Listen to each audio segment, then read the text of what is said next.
Hello, good morning. कैसे हैं आप लोग सभी लोग? क्या एकदम बढ़िया हैं, एकदम शानदार हैं, एकदम अच्छे हैं? तो चलिए फिर शुरुआत करते हैं हम लोग ज्योमेट्री की। ज्योमेट्री से हम लोग शुरुआत करते हैं।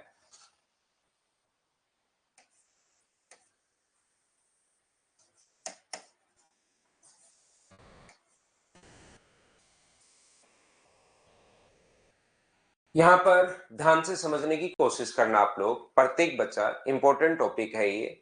और आप लोग कमेंट, मैं एकदम बढ़िया हूँ, एकदम शानदार हूँ, good morning good morning good morning भाई। अब हम लोग शुरुआत कर रहे हैं आज की क्लास। बहुत अच्छे से ठीक से हम लोग पढ़ने की कोशिश करेंगे, लेकिन उससे पहले आप लोग ज्यादा कमेंट्स करने के बजाय सिर्फ और सिर्फ मुझे ज्यादा सुनना। ज्योमेट्री जो है इंपॉर्टेंट टॉपिक है, चाहे एसएससी ले लो, चाहे रेलवे ले लो, चाहे सीडीएस ले लो, एक बहुत ही इंपॉर्टेंट टॉपिक है ज्योमेट्री। काफी बड़ा टॉपिक भी है। इसको मैं कंप्लीट आपको प्री मेंस सीडीएस हर लेवल का मैं आप लोगों को पढ़ाऊंगा। याद रखना, आज तक जितने भी क्वेश्चंस इसके पूछे गए ध्यान से समझने की कोशिश करो, प्रत्येक बच्चा। इसके नोट्स में आप लोगों को थ्योरी के नोट्स दूंगा। इसके जो नोट्स हैं, थ्योरी के जो नोट्स हैं, वो आप लोगों को मिलेंगे। याद रखना, मैं समझाते चलूंगा, आप लोगों को नोट्स प्रोवाइड हो जाएंगे। आप लोग नोट्स पढ़ लेना, लेकिन समझ में नहीं आएगा जब तक मैं नहीं समझाऊंगा। लिखा हुआ आपको मिल जाएगा, लेकिन जब तक मैं नहीं समझाऊंगा वो नोट्स आप लोगों को समझ में नहीं आएंगे। ये आप लोग याद रखना। तो सारे के सारे जो नोट्स हैं वो मैं आप लोगों को प्रोवाइड करवाऊंगा, लिखे हुए आप लोगों को मिलेंगे। प्रत्येक बच्चे को ये आप लोग याद रखना। लेकिन फिर भी मैं चाहता हूं कि एडवांस मैथ्स की अगर हम लोग शुरुआत कर रहे हैं, तो एडवांस मैथ्स के आप लोग चाहो तो खुद के हाथ से भी नोट्स बना लेना। क्योंकि खुद का लिखा हुआ रिवीजन जो होता है वो बड़ा जल्दी होता है बाद में रिवीजन।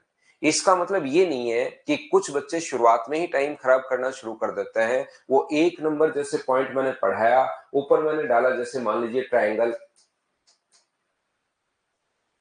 मान लीजिए ऊपर मैंने ट्रायंगल लिखा, फिर एक नंबर लिखते हैं हरे कलर में, ट्रायंगल लिखते हैं लाल कलर में, नीचे उसका डायग्राम बनाते हैं पीले कलर में, फिर नीचे जो सॉल्यूशन है वो करते हैं ब्लू कलर में, लास्ट में उत्तर जो है वो लिखते हैं काले कलर में, फिर अपने पास अगला पॉइंट डालते हैं सफेद कलर में। ये इस टाइप से करके वो 7 8 10 पेन काम में ले लेते हैं। तो ये ज्यादा बहुत सुंदर, मैं आपको ध्यान से समझने की कोशिश करना। शुरुआत के 5 7 मिनट में आपके लूंगा, आपको कुछ चीजें मैं बताने वाला हूं कि ध्यान रखना, आपको इस टाइप के अलग अलग कलर काम में नहीं लेने, अलग अलग पेन। कहीं बैठकर सुंदर सुंदर नोट्स बनाओ। याद रखना, जितने सुंदर नोट्स होंगे उतना ही लेट सिलेक्शन होगा। इनवर्सली प्रोपोर्शनल होता है। ज्यादा सुंदर नोट्स का मतलब नोट्स में आपने टाइम दे दिया, वो आप लोगों को युगों युगों के लिए थोड़ी ना चाहिए कि हर जन्म के लिए चाहिए। थोड़ा सा नोट्स बना लो, बस एक ही कलर में बना लो फटाफट, क्योंकि खुद का लिखा हुआ जल्दी समझ में आता है वापस रिवीजन करते हो तो। तो ध्यान रखना, सारे के सारे जो नोट्स हैं वो मैं आप लोगों को प्रोवाइड करवाऊंगा। फिर भी मैं प्रत्येक बच्चे को राय देता हूं कि यार खुद के नोट्स भी आप लोग जरूर बनाना, उससे रिवीजन होता है। दूसरे के नोट्स से थोड़ी सी काफी बार चीजें कम समझ में आती हैं, पहली बात। दूसरी बात, जब भी आप लोगों को आज तक जो क्वेश्चन एसएससी ने, रेलवे ने या सीडीएस ने आज तक जो क्वेश्चन पूछा है, उस क्वेश्चन का जो बेसिक होता है कि ऐसा क्यों बना, कहां से बना, कैसे बना, उसका प्रत्येक पॉइंट का मैं आपको क्यों समझाऊंगा कि कैसे प्रूव हुआ। ज्योमेट्री बहुत बड़ा टॉपिक है। मैं आपको हर पॉइंट का, जो आज तक बना है क्वेश्चन, उसका प्रत्येक पॉइंट का मैं आप लोगों को क्यों समझाऊंगा। और अगर अपने पास जो क्वेश्चन नहीं बना लेकिन मुझे लगता है कि आ सकता है, जैसे 2012 में मैं कुछ चीजें पढ़ा रहा था, वो 2020 मेंस में, एसएससी मेंस में जाकर आए। तो मैं आप लोगों को कंप्लीट चीजें पढ़ाने वाला हूं। हो सकता है आगे भविष्य में कभी आ जाए, लेकिन जो क्वेश्चन आज तक पूछा ही नहीं गया है तो उसका मैं क्यों नहीं बताऊंगा उसको। उसका फिर क्यों अगर देखना है तो फिर भरे पड़े यूट्यूब वगैरह या बुक्स भरी पड़ी है, ये जो बिना मतलब की चीजें, उसमें मतलब टाइम भी वेस्ट नहीं करेंगे। ये ऐसा नहीं है कि एक पेड बैच है जो सिस्टमेटिक तरीके से जितना पूछता है उससे 100% में एक्स्ट्रा ही पढ़ाऊंगा। लेकिन बिना मतलब की जो चीजें होती हैं उसमें हम लोग बिना मतलब का टाइम नहीं देंगे, ये आप लोग याद रखना। इस चीज को आप लोग ध्यान रखना। मतलब आज तक जो क्वेश्चन आया है, जो आ चुका है, उसका मैं प्रत्येक, उससे रिलेटेड जो थ्योरी है वो कैसे प्रूव होगी ये भी मैं बताऊंगा। लेकिन मुझे बहुत सारी चीजें लगती हैं यार ये भी पूछ सकता है सीडीएस या एसएससी या रेलवे, ये चीज भी पूछ सकता है। तो वहां से फिर आप लोग याद रखना, वो जो क्वेश्चन है उसको मैं डायरेक्ट थ्योरी बताऊंगा, उसका क्यों अगर आपको देखना है, और जरूरत नहीं है उसका क्यों देखने की, क्योंकि आज तक क्वेश्चन ये आगे हो सकता है पूछे, बहुत रेयर चांसेस है कि हो सकता है कभी पूछ ले। तो फिर उस चीज का आपको क्यों अगर देखना है तो फिर वो खुद सर्च करना पड़ेगा, याद रखना, जिसकी वजह से नॉर्मली जरूरत नहीं पड़ेगी। पूरा जो मैथ्स है अपना एच और एन में आप लोग बोलते रहा करो, बड़े बड़े कमेंट करने के बजाय। देखो रेड, संतोष ने जैसे किया red blue black pen only, जैसे इसने किया। अब गोविंद ने किया कि क्लास के साथ ये किया। इधर दुर्गेश भाई सर क्या कर सकते हैं इसमें, तो विशाल कह रहा है दुर्गेश क्या कर सकते हो, ये सर यश कह रहा है सर नंबर सिस्टम होने वाला था। चंदन कह रहा है बिल्कुल। इस टाइप के कमेंट अगर विक्रम ने और लिख दिया, बेस्ट ऑफ लक, आपसे अच्छा ज्ञान हॉल में कोई नहीं, अच्छे से करके आओ। विक्रम सर आज मेरा जीडी का एग्जाम है, बर्थ में बेस्ट ऑफ लक भाई। तो देखिए इससे क्या होता है कि आप बड़े बड़े कमेंट बिना मतलब ही लिखते रहते हो, और ये इतने बड़े कमेंट अगर आप लोग लिखोगे तो ये अंगुलियों के निशान आपके घिस जाएंगे, जो फिंगरप्रिंट है वही घिस जाएगा। अब फिंगरप्रिंट आपका घिस गया मान लो, तो मुझे एक बात बताओ, सिलेक्शन लेके भी क्या करोगे, क्योंकि फिंगरप्रिंट तो वहां पर आपका आएगा ही नहीं, फिर आपका सिलेक्शन नहीं होगा। लास्ट में फिंगरप्रिंट तो लेते ही हो, 8-10 अंगूठे के निशान, 8-10 साइन इस टाइप से। तो आप लोग बड़े बड़े कमेंट मत करो, नहीं तो आपके फिंगरप्रिंट ही घिस जाएंगे, इसी कीबोर्ड पर ही घिस जाएंगे, और फिर आपकी पूरी जिंदगी वैसे ही बर्बाद होनी है। इसलिए आप लोग याद रखिए सभी लोग इस बात को कि आपका पूरा मैथ्स एच और एन में चलना चाहिए। पूरा जो मैथ्स है वो सिर्फ और सिर्फ एच और एन में ही चलना चाहिए, ये बात ध्यान रखो। समझ में आए एच लिखो, नहीं समझ में एन लिखो, बात खत्म। इससे आप लोग दो फायदे होते हैं इससे। इससे एक तो क्लास में पार्टिसिपेट आप लोग कर पाते हो। देखिए अभी भी कुछ बच्चे बड़े ही कमेंट लिख रहे हैं। यहां पर मैं ये कहना चाह रहा हूं कि कुछ आप लोग एच और एन में आप लोग लिखोगे तो इससे दो फायदे होंगे।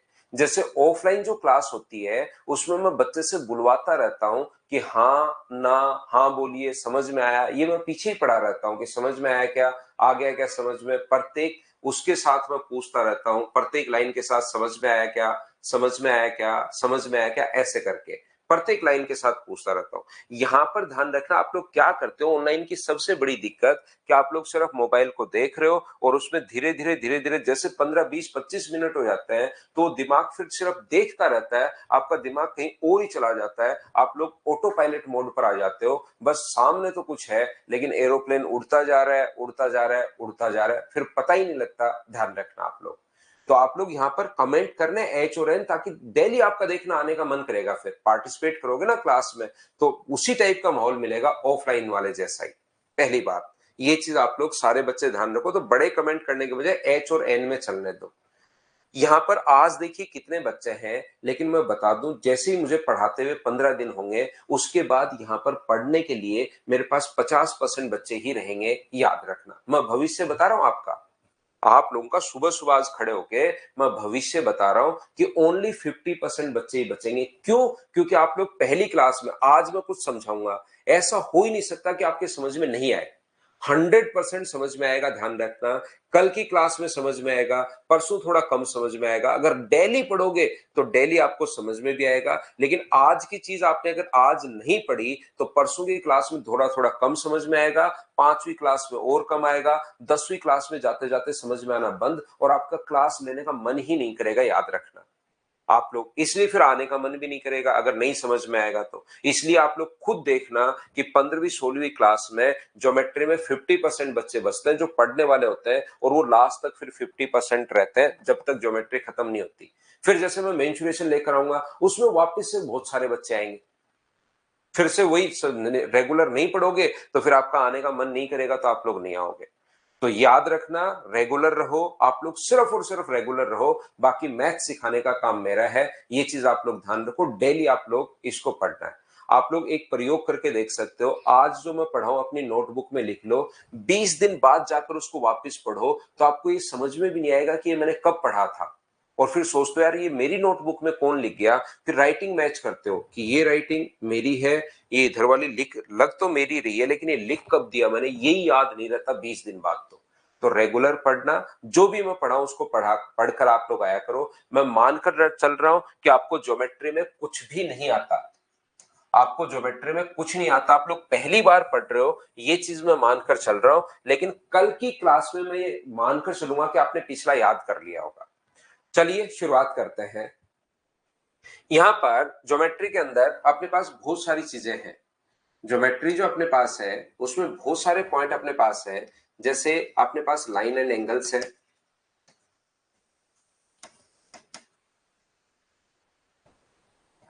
दूसरा जो अपने पास है वो मान लीजिए अपने पास ट्रायंगल है, तीसरा जो अपने पास है वो सर्किल है,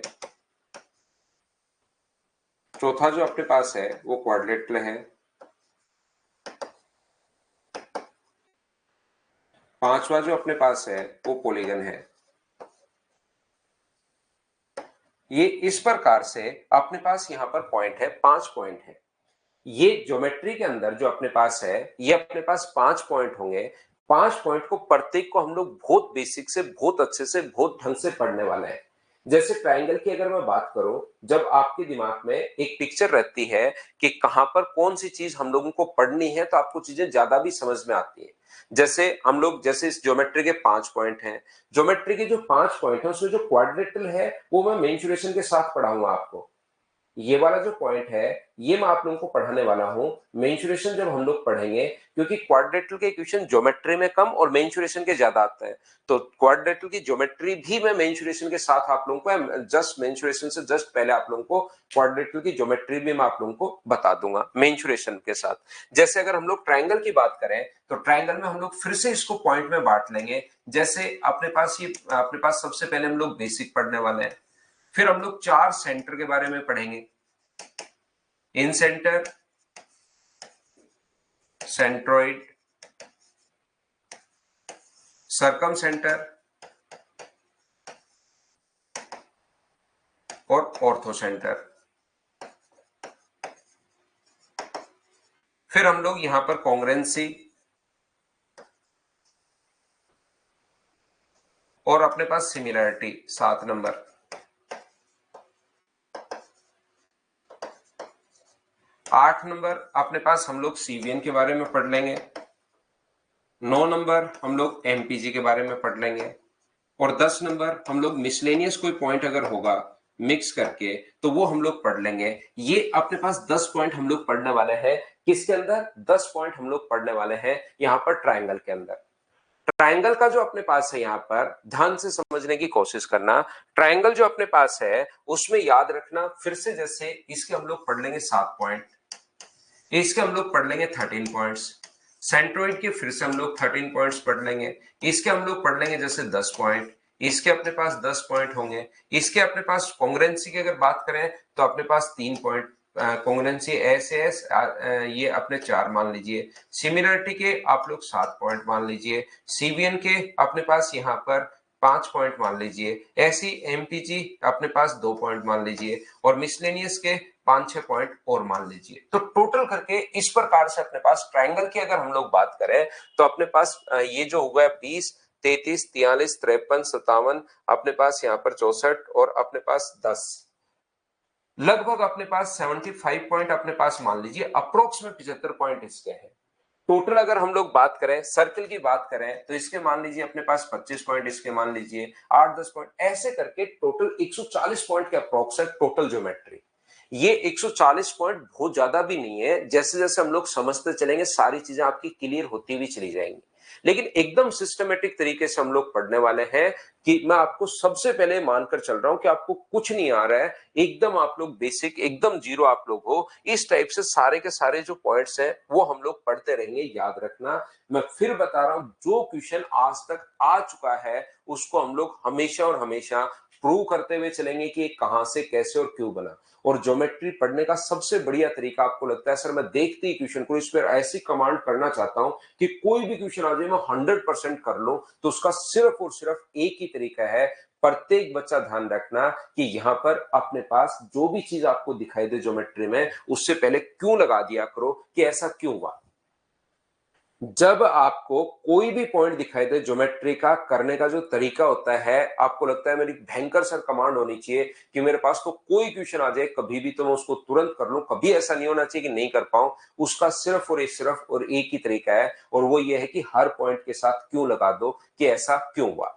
तो आप लोग यहां पर पढ़ने की कोशिश करते हैं। ट्रायंगल से हम लोग चलिए शुरुआत करते हैं। सबसे पहले पहला पॉइंट मैं आप लोगों को पढ़ा रहा हूं ट्रायंगल, और ट्रायंगल में भी सबसे पहले पहला पॉइंट हम लोग पढ़ रहे हैं, बेसिक हम लोग पढ़ रहे हैं त्रिभुज के बारे में हम लोग देख रहे हैं। और त्रिभुज में मैंने जैसा बताया 10 पॉइंट मैं आप लोगों को बताने वाला हूं। उसका पहला पॉइंट मैं आप लोगों को बता रहा हूं ट्रायंगल का। फर्स्ट जो पॉइंट है, जो बेसिक इसका है, उसको हम लोग देखते हैं। चलिए उस पर हम लोग बात करते हैं। अब मेरी बात ध्यान से सुनना, अब सिर्फ मुझे ज्यादा सुनना और खुद आप लोग कम बताना। यहां पर अपने पास ट्रायंगल या अपने पास त्रिभुज, a close figure bounded by 3 sides, तीन भुजाओं से घिरी हुई अपने पास बंद आकृति जो होगी वो अपने पास त्रिभुज होगी, वो अपने पास ट्रायंगल होगी। सबसे पहले हम लोग ट्रायंगल पर आए। ट्रायंगल का पहला पॉइंट बेसिक, और बेसिक का भी अब अपने पास पहला पॉइंट मैं आप लोगों को बता रहा हूं। A close figure bounded by 3 sides, तीन भुजाओं से घिरी हुई बंद आकृति जो होती है वो अपने पास ट्रायंगल होगा, वो अपने पास त्रिभुज होगा, याद रखना। इसके सामने ट्रायंगल में जो तीन तो वर्टिसेज होंगे और तीन ही अपने पास यहां पर साइड्स अपने पास होंगी। इसके सामने वाली साइड स्मॉल है, इसके सामने वाली साइड स्मॉल बी, और इसके सामने वाली साइड स्मॉल सी। इसके जब भी आप लोग ज्योमेट्री में याद रखना, नॉर्मली हिसाब किताब जो चलता है वो अपने पास ये चलता है कि किसी भी पॉइंट को अगर डिनोट करना है, दर्शाना अगर आपको है, तो हमेशा और हमेशा कैपिटल लेटर से, और किसी लेंथ को अगर डिनोट करना है लाइन को, तो हमेशा स्मॉल लेटर से। एक close figure bounded by 3 sides is called triangle. त्रिभुज की अपने पास परिभाषा होती है, लेकिन कोई अपने काम की है नहीं, ध्यान रखना आप लोग। एक बार मैं फिर बता रहा हूं आपको। भाई बड़े कमेंट मत करो, मोहित शर्मा अभी भी बड़े कमेंट कर रहा है। शिवम आपको हैप्पी बर्थडे भाई, आपको जन्मदिन के हार्दिक शुभकामनाएं। जिंदगी में खूब मेहनत कीजिए, खूब आगे बढ़िए। लेकिन मेरे बना करने के बाद भी कुछ बच्चे बड़े कमेंट कर रहे हैं भाई। कमेंट्स आपको नहीं करने हैं, पूरा मैथ्स आपको एच और एन में ही चलेगा। उससे मुझे पता है, कमेंट करते हो तो मुझे ऐसा लगता है कि बच्चे ने ट्यूशन पूछा होगा, और फिर आप लोग बड़ा सा कमेंट करते हो, जैसे मोहन ने कहा सर भगा दो उसको। ठीक है ना, तो उससे मुझे कमेंट की तरफ ध्यान जाता है। मेरे सामने कैमरे के सामने कमेंट्स भी चलते रहते हैं, तो उससे मुझे लगता है कि यार पूछा होगा आपने, तो दिमाग उधर जाता है। फिर आपका कमेंट आता है कि और अभिषेक क्या कर रहे हो, है ना। तो बड़े कमेंट करने के बजाय एच और एन में चलेगा तो वो डिस्टर्ब नहीं करते। मुझे लगता है कि एच और एन में ही चल रहा है, तो मैं एक बार देख लेता हूं, तो भी मैं वापस समझा देता हूं। लेकिन कमेंट मत करो भाई, बड़े कमेंट। यहां पर ये चीज आप लोग ध्यान से समझने की कोशिश कीजिए। एक बार फिर से मैं समझाता हूं, देखिए। और इन चीजों का याद रखना प्रत्येक बच्चा, इनको जो पढ़ने का या सीखने का जो तरीका ना, एक बढ़िया सा तरीका मैं बताता हूं। आप लोग हमेशा मुझसे पहले पढ़कर आया करो। मैं आपको नोट्स डलवा दूंगा 1 या 2 दिन में। ज्योमेट्री अपने 25-30 दिन चलेगी, मैं नोट्स डलवा दूंगा आप लोगों के लिए। तो मुझसे पहले आप लोग पढ़कर आया करो, रीडिंग मार के आया करो। मुझसे कुछ भी नहीं समझ में है, कोई बात नहीं, मत आने दो। आप तो सिर्फ रीडिंग मार के आया करो कि मैंने ये लो ट्रायंगल सर पढ़ा रहे हैं तो इसको मैंने रीड कर लिया, बस पढ़कर आ जाया करो, समझ में आया या नहीं आया। फिर मुझसे पढ़ा, और वो 5 मिनट में मार लिया करो रीडिंग। जैसे सुबह सुबह आ जाते हो, 5 मिनट पहले नोट्स की रीडिंग मार ली, और उसके बाद आप लोग मेरे साथ पढ़ा करो। फिर आप लोग जैसे ही मेरी क्लास खत्म होती है, क्लास खत्म होते ही 15 मिनट के लिए वो चीज सारी की सारी किसी को पढ़ा दो। किसी भी को भी पकड़ो और उसको 15 मिनट में पढ़ा दो कि आज मैंने ये पढ़ा, देख तेरे को सिखा देता हूं। सर हमसे तो कोई पढ़ता ही नहीं, आपसे कोई नहीं पढ़ता, मुझे भी पता है। तो आप लोग एक काम करो कि किसी फैन को पढ़ा दो, किसी दीवार को पढ़ा दो, सामने एक पेन रख लो उसको पढ़ा दो। वैसे तो कोई पढ़ेगा नहीं आपसे, तो किसी नोटबुक को किसी को भी पढ़ा दो, बस एक बार पढ़ा दो, फिर वो हमेशा के लिए याद रहेगा। याद रखना, ज्योमेट्री का पहले मैं पढ़ाऊंगा, फिर आप लोग पढ़ोगे, तो अगली बार फिर आओगे, या ये सारे के सारे वीडियोस फिर से देखने पड़ेंगे। अगर आप एक बार में समझना चाहते हो ज्योमेट्री, तो उसका सबसे बढ़िया तरीका है पहले खुद पढ़ कर आओ, फिर मुझसे पढ़ो, और फिर किसी को पढ़ा दो। ये 3 प्रोसेस कर लो अगले 25 दिन, फिर देखना आप लोग खुद ही आप लोग कहोगे कि सर हमारी ज्योमेट्री बहुत ज्यादा इंप्रूव हो गई है। ये मैं आपसे वादा कर सकता हूं कि मुझसे बढ़िया कोई नहीं पढ़ाएगा आपको। इतना आपको ये याद रखना। अब हम लोग शुरुआत करते हैं, तो कमेंट मत करना भाई, ये चीज याद रखो। पहले पॉइंट से मैं शुरुआत कर रहा हूं, और चलिए अब हम लोग अच्छे से पढ़ते हैं। डेली हमारी इतनी बात होती है नहीं, कोई भी टॉपिक शुरुआत करता हूं तो थोड़ा सा मैं बच्चे को बताता हूं कि कैसे पढ़ना चाहिए। नहीं, नॉर्मली डेली में आऊंगा और आकर आपको पढ़ाना शुरू करूंगा, और लास्ट तक पढ़ाते ही रहूंगा। तो ये कोई बच्चा मत सोच लेना कि डेली इतनी बात होगी, डेली इतनी बात नहीं होगी, याद रखना आप लोग। तो पहला पॉइंट अपने पास ये है कि त्रिभुज के तीनों अपने पास यहां पर एक close figure bounded by three sides is called triangle. तीन भुजाओं से घिरी हुई बंद आकृति त्रिभुज होगी, तीन वर्टिसेज होंगे, तीन साइड होंगे। पहली बात, त्रिभुज के तीनों कोणों का जो योग होता है a प्लस बी प्लस सी, वो हमेशा होता है 180 डिग्री। जैसा मैंने कहा आपको कि सबसे बढ़िया जो तरीका है ज्योमेट्री सीखने का, पढ़ने का तरीका मैंने बता दिया है, और सीखने का सबसे बढ़िया तरीका ये होता है कि जो भी चीज देखो उससे पहले क्यों लगा दो। जैसे ही पॉइंट आए उससे पहले क्वेश्चन मार्क लगाओ कि ऐसा क्यों हुआ, जिससे अपने पास चीजें याद रहेंगी। एक त्रिभुज के तीनों कोणों का योग 180 डिग्री होता है, ट्रायंगल के तीनों एंगल्स का सम 180 डिग्री होता है। तो उससे पहले क्यों लगा दो कि सर ऐसा क्यों होता है, ध्यान रखना। खुद को सोचना आपको कि ऐसा क्यों हुआ, खुद सोचने की कोशिश करनी है। कोई चीजें आएगी, कोई चीज अपने पास नहीं आएगी। चलिए मैं आप लोगों को बताता हूं। ऐसा तो है नहीं कि भगवान ने पूरा ब्रह्मांड बनाया, उसी टाइम एक व्यक्ति को बनाया, व्यक्ति के दिमाग में डाल दिया कि ले तेरे दिमाग में ये ले, ट्रायंगल के तीनों एंगल्स का सम 180। उसने अपने बच्चों को बताया, उसने अपने बच्चों को बताया, ऐसे करते करते पूरे उसमें फैल गया। ऐसा तो है नहीं। ध्यान से समझने की कोशिश करना। ये अपने पास एक ट्रायंगल है ए बी और सी। याद रखना, जो भी चीजें प्रूव करने के काम आएंगी, आगे की चीजें सिमिलरिटी वगैरह पहले काम आती रहती हैं। तो जो भी चीज प्रूव करने के लिए हमारे काम आएगी उसको हम लोग यहाँ पर एक बार लिख लेंगे कि भाई ये याद कर लो। जहां पर आएगा मैं वहां पर बता दूंगा आपको। याद रखना, एक अपने पास जब भी दो लाइन पैरेलल है तो ऑल्टरनेट एंगल हमेशा बराबर होता है। जो भी प्रूव करने के लिए हमारे आगे की कोई चीज काम में अगर आएगी तो मैं कहूंगा यहां पर आप लोग भाई इसको याद कर लो, जब आएगा तब मैं आपको समझा दूंगा। यहां पर इस चीज को रट लीजिए। जैसे कोई सिमिलरिटी का पॉइंट आया तो सिमिलरिटी का पॉइंट यहां मैं सिमिलरिटी समझाऊंगा, तो वहां कुछ पॉइंट आएगा वो समझाने लग जाऊंगा। वो पॉइंट समझाऊंगा कोई और पॉइंट आ जाएगा, वो पॉइंट समझाऊंगा कोई और पॉइंट आ जाएगा। तो सिस्टमेटिक तरीके से नहीं होगा। फिर एक चीज में गया, फिर दूसरे में चला गया, वहां से तीसरी में, तीसरी से चौथी में, फिर सब कुछ मिक्स हो जाएगा। इसलिए जो आगे की चीजें काम में आएंगी उसको एक बार याद करना है। जहां पर आएगी वहां पर मैं आप लोगों को बता दूंगा कि ऐसा क्यों हुआ। तो दो लाइन अगर पैरेलल हो तो याद रखना, ऑल्टरनेट एंगल जो होते हैं, जब भी जेड बन रहा हो, चाहे जेड सीधा बने चाहे जेड अपने पास उल्टा बने, ऑल्टरनेट एंगल एकांतर कोण हमेशा अपने पास बराबर होता है। और एक स्ट्रेट लाइन पर बना एंगल 180 डिग्री होता है। दो चीजें आप लोग याद रखिए। तो यहां पर एक त्रिभुज के तीनों कोणों का योग सर 180 डिग्री क्यों होता है। एक ट्रायंगल अपने पास बहुत आसान चीजें हैं, बस आप लोग यहां पर क्यों लगा देना हर चीज के पीछे कि ऐसा क्यों हुआ, और सोचने की कोशिश करना। शुरुआत में वो चीज आपको डराएगी कि कहां से कैसे प्रूव होगा, लेकिन एक बार अगर आप लोग सीख लेते हो तो फिर हमेशा के लिए आपको याद हो जाएगी। हम लोग इस चीज को प्रूव करने के लिए क्या करते हैं, ए से पास होती हुई और बीसी के पैरेलल एक स्ट्रेट लाइन खींचते हैं। बोलिए ठीक है क्या? बिल्कुल सही है। यहां पर पंकज कुमार पता नहीं क्या कह रहा है, एन लिख रहा है, पता नहीं किस चीज के लिए। अब कुछ बच्चों को मुझे यही समझ में नहीं आता कि इसने एन किस लिए लिखा। इन बच्चों को या तो वो टाइप करके देखते हैं कि मेरे पास एन वाला दबता है या नहीं दबता, देख लेता हूं, बाद में कभी काम में ले लूंगा। अब ये मैंने याद करवाया कि त्रिभुज के तीनों कोणों का योग 180 डिग्री होता है, और अब मैं आपको इसको प्रूव करने की कोशिश कर रहा हूं। लेकिन इस बच्चे ने एन लिख दिया। अब ये नहीं पता, अब मुझे भविष्य में हमेशा के लिए लगेगा कि ऐसे ही एन लिखता है, इसकी आदत है एन लिखने की। कुछ सिग्नल मेरी तरफ भी तो जाते हैं ना, अपनी बातचीत तो हो ही नहीं पाती। आप कितने सीरियस हो इसी चीज से तो मुझे पता लगता है कि इस बच्चे का तो एन खराब है। ये मुझे पता लग जाएगा, ये एन ऐसे ही लिखता रहेगा। देखो, मुझे लगता है कि मैं पूरी क्लास को साथ लेकर चलूं। ध्यान से सुनिए आप लोग। तो दो, अगर हम लोग बीसी के पैरेलल और ए से पास होती हुई एक स्ट्रेट लाइन हम लोग खींचते हैं, तो मुझे बताइए जब भी जेड बन रहा हो ऑल्टरनेट एंगल हमेशा बराबर होता है। ये वाला एंगल अगर बी है तो ये वाला एंगल भी कितना होगा, तो याद रखिए बी होगा। ऑल्टरनेट एंगल पैरेलल लाइन से जब भी जेड बन रहा हो, ये अगर बी है तो ये भी बी होगा। हाँ और ना बताइए, क्या सब लोग इस बात को समझ पाए हो क्या कि दोनों एंगल ये बराबर।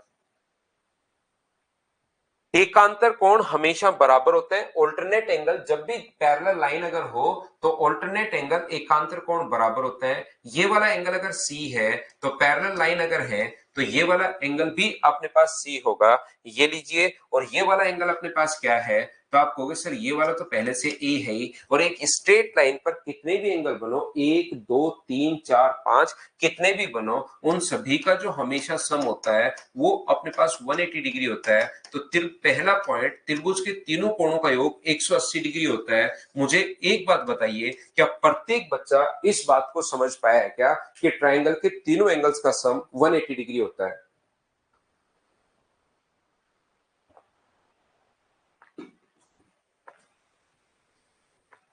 त्रिभुज के तीनों कोणों का योग 180 डिग्री होता है, ये बात आप लोग समझ पाए हैं क्या सभी लोग? त्रिभुज के तीनों कोणों का जो योग होगा, ट्राइंगल के तीनों एंगल्स का सम 180 डिग्री। अब सर आप हमें एक बात बताइए, आज तक पिछले आप लोग 15 साल के पेपर उठाकर देख लीजिए, कभी आपसे ये नहीं पूछा कि प्रूव करो ट्राइंगल के तीनों एंगल्स का सम 180। ध्यान से समझने की कोशिश करना, प्रूव कीजिए कि ट्राइंगल के तीनों एंगल्स का सम 180 डिग्री होता है। ना तो पीछे कभी क्वेश्चन आया है और ना ही आगे कभी आएगा, ये बात आप लोग ध्यान रखना। लेकिन फिर सर जब आज तक नहीं आया ये प्रूव करना और ना ही आगे आने की संभावना है, तो फिर इसमें हम लोग टाइम वेस्ट क्यों कर रहे हैं? इसमें हम लोग टाइम लगा क्यों रहे हैं? ना तो आज तक आया है और ना ही आगे हम लोगों से पूछ सकता है। तो एक बात आप लोग ध्यान रखना, एक चीज आप लोग याद रखना सभी बच्चे, इस बात को विशेष तौर पर, कि जब अपने पास मान लो 150 पॉइंट है ना, तो मैं यहां पर बोलना अगर शुरू करूं तो वो 150 या 140 पॉइंट मैं 2 दिन में आपको करवा सकता हूं। कि ये देखिए, ये याद कर लो, ध्यान से समझने की कोशिश करना। मैं कहूंगा इस चीज को याद कर लो, पहला पॉइंट ये आप लोग ऐसे करके, मैं कहूंगा पहला पॉइंट याद कर लीजिए, दूसरा पॉइंट फिर से याद कर लो, तीसरा पॉइंट फिर से याद कर लो, आपका दिमाग याद भी कर लेगा, चौथा पॉइंट फिर से याद कर लो, याद कर लेगा, पांचवा पॉइंट याद कर लेगा। लेकिन जैसे जैसे छठा, सातवां, आठवां, नौवां, 10वां पॉइंट होते होते जाएंगे, वैसे वैसे आपका दिमाग कहेगा कितना याद कर लूं। याद तो कर लूंगा लेकिन कितना याद कर लूं। जैसे आपके पास एक बुक होगी लुसेंट, बहुत सारे बच्चों के पास होती है, तो लुसेंट कभी भी याद नहीं होती। क्यों नहीं होती? क्योंकि उसकी हर लाइन ही एक क्वेश्चन है। उसकी हर लाइन, लुसेंट जो ब्लू कलर की है, उसकी हर लाइन एक एक क्वेश्चन है। हर लाइन में वो याद होती है तो भी बहुत मेहनत करनी पड़ती है उसको। क्यों? क्योंकि उसके हर लाइन ही एक क्वेश्चन है। हर लाइन एक लाइन बनाई हुई है, वो खुद का ही एक क्वेश्चन है, तो कितनी चीजें रटे आदमी। तो यहां पर अगर पहला, फिर दूसरा पॉइंट, फिर तीसरा पॉइंट, फिर चौथा पॉइंट, फिर पांचवा पॉइंट, ऐसे करके सातवां, आठवां, 10वां, 15वें पॉइंट में आप बोर होना शुरू हो जाते हो। वो तो लुसेंट तो फिर भी ठीक है, हिस्ट्री बता रखी कि कौन कब मर गया था, कौन कब जिंदा हुआ था, किसका जन्म कब हुआ, कौन सी लड़ाई कब हुई, इसमें थोड़ा इंटरेस्ट आता है। इसमें ये याद करोगे त्रिभुज के तीनों कोणों का योग, फिर ये वो, तो 15वें 16वें पॉइंट पर तो आपका दिमाग आपको कहेगा कि यार तू कर क्या रहा है, ये बिना मतलब की चीजें हैं, एसएससी, रेलवे, सीडीएस छोड़ दे, इसके बिना भी तेरा सिलेक्शन हो जाएगा। इसमें क्या करते हैं हम लोग, कम से कम ध्यान से सुनने की कोशिश करना। हमने कम से कम 4-5 मिनट जब देता हूं मैं इसको प्रूव करने के लिए, तो कभी भी एक तो फायदा ये होता है कि कभी जब बेसिक क्वेश्चन अंदर से क्वेश्चन बनते हैं तो एक अपने बच्चे का दिमाग चलता है जब ये पढ़ा हुआ रहता है, और दूसरा जब इसको समझाते हैं तो ये चीज 5 मिनट के लिए आपके दिमाग में रहती है। तो 5 मिनट जब दिमाग में आपके रहती है तो फिर ये हमेशा के लिए याद भी रहती है कि हाँ, ये तो एक एग्जाम्पल मैंने लिया है, इसलिए प्रूव याद नहीं करना। ये जो याद रहे नहीं रहे, याद सिर्फ ये रहना चाहिए, ये तो एक बार सिर्फ देखना है कि अच्छा ऐसे होता है और बात खत्म। बात समझ रहे हो ना आप? तो ये याद नहीं करना, आपको ये नहीं करना है, आपको सिर्फ ये याद करना है। ये तो एक बार आपको करके देख लेना है कि अच्छा ऐसा होता है, क्योंकि सूखी चीजें नहीं रटी जाती। किसी को समझा दिया जाए, चाहे आर्ट्स का बच्चा हो, कॉमर्स का हो, साइंस का हो, हर बच्चे की आदत ये होती है कि समझा दिया जाए तो उसके बाद वो याद भी कर लेता है और दिमाग भी अपना ऐसे ही बना है। समझ लिया, करना पहले भी याद था, करना बाद में भी याद था, लेकिन समझने के बाद याद ज्यादा रहती है चीजें। तो ये चीज आप लोग ध्यान रखना। पहला पॉइंट मैंने आप लोगों को समझाया, दूसरे पॉइंट पर मैं आपको लेकर चलता हूं, पॉइंट नंबर 2 पर कोशिश करना समझने की। बेसिक मैं आप लोगों को अभी पढ़ा रहा हूं। ये अपने पास एक ट्राइंगल है ए, बी और सी। अपने पास एक ट्राइंगल है ए, बी और सी। ये अपने पास इसके इंटीरियर एंगल है, और इसको आगे बढ़ाने पर ये वाला जो अपने पास होता है, ये अपने पास एक्सटीरियर एंगल अपने पास है। ये वाला एंगल अगर अपने पास x है और ये वाला अगर अपने पास y है, तो याद रखना जो एक्सटीरियर एंगल जो होगा वो अंतः अभिमुख कोणों के योग के बराबर होता है। एंगल अल्फा जो होगा वो हमेशा angle x plus angle y के बराबर होगा। ये चीज आप लोग याद रखना। एक्सटीरियर जो एंगल अपने पास होता है,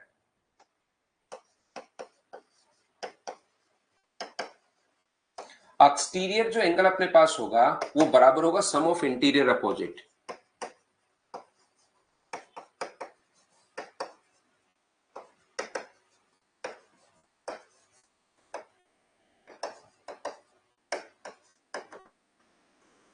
जो अपने पास बाह्य कोण होता है वो अंतः अभिमुख कोणों के योग के बराबर होता है, याद रखना। बहुत इंपॉर्टेंट थ्योरम है, काफी सारे क्वेश्चंस आते हैं। बाह्य जो कोण होगा वो हमेशा अंतः अभिमुख, बाह्य कोण अंतः अभिमुख कोणों के योग के बराबर होता है। पहली बात तो समझिए कि ये मैं बोल क्या रहा हूं। जो अपने पास आगे की तरफ लाइन जो हम लोगों ने बढ़ा दी है, ध्यान से समझना, इसको हम लोग एक्सटीरियर एंगल बोलते हैं। ये इसका अंतः कोण है और ये अंतः के अभिमुख कोण है। ये इंटीरियर है और ये दोनों इंटीरियर अपोजिट एंगल है, इन दोनों के योग के बराबर होता है। Exterior angle always sum of interior opposite के बराबर, बाह्य कोण अंतः अभिमुख, इंटीरियर और अपोजिट का योग इंटीरियर अपोजिट के सम के बराबर होता है, योग के बराबर होता है, ध्यान रखना। अब बात यह है कि अपने पास ये यहां पर आया कहां से आया अपने पास। देखिए बहुत आसान चीजें हैं, बस थोड़ी सी सोचने की कोशिश करनी है। लेकिन मुझसे पहले आप लोग पढ़कर आया करो थ्योरी, रीडिंग मार के आया करो थ्योरी की, ये आप लोग ध्यान रखिए सभी बच्चे। पहले आप लोग पढ़कर आएंगे सभी लोग, ध्यान रखो, फिर मेरे साथ पढ़ेंगे और घर पर मेरे पढ़ाते जैसे ही मेरी क्लास खत्म होती है 15 मिनट में किसी को पढ़ा दो, थ्योरी इतने में आपको याद हो जाएगी। मुझे बताइए ये वाला एक एंगल अगर अपने पास x है, ये वाला एंगल अगर x है और ये वाला एंगल अगर y है, तो त्रिभुज का तीसरा कोण ये कितना होगा। तो आप लोग कहोगे सर ये वाला जो एंगल होगा ये होगा 180 माइनस एक्स प्लस वाई। ये वाला अपने पास ये लीजिए, त्रिभुज का जो तीसरा कोण है वो 180 अपने पास plus 180 minus X plus Y, और ये वाला एंगल जो है वो अपने पास अल्फा है, ये लीजिए। ये अंदर वाला जो एंगल अपने पास है वो 180 माइनस एक्स माइनस वाई, और बाहर वाला जो एंगल है वो अपने पास अल्फा है। तो क्या हम लोग इन सभी को अगर ऐड कर दें तो क्या अपने पास 180 एक स्ट्रेट लाइन पर बना एंगल, ये 180 माइनस एक्स प्लस वाई समझ में आया क्या। त्रिभुज के तीनों कोणों का जो योग होता है, यहां पर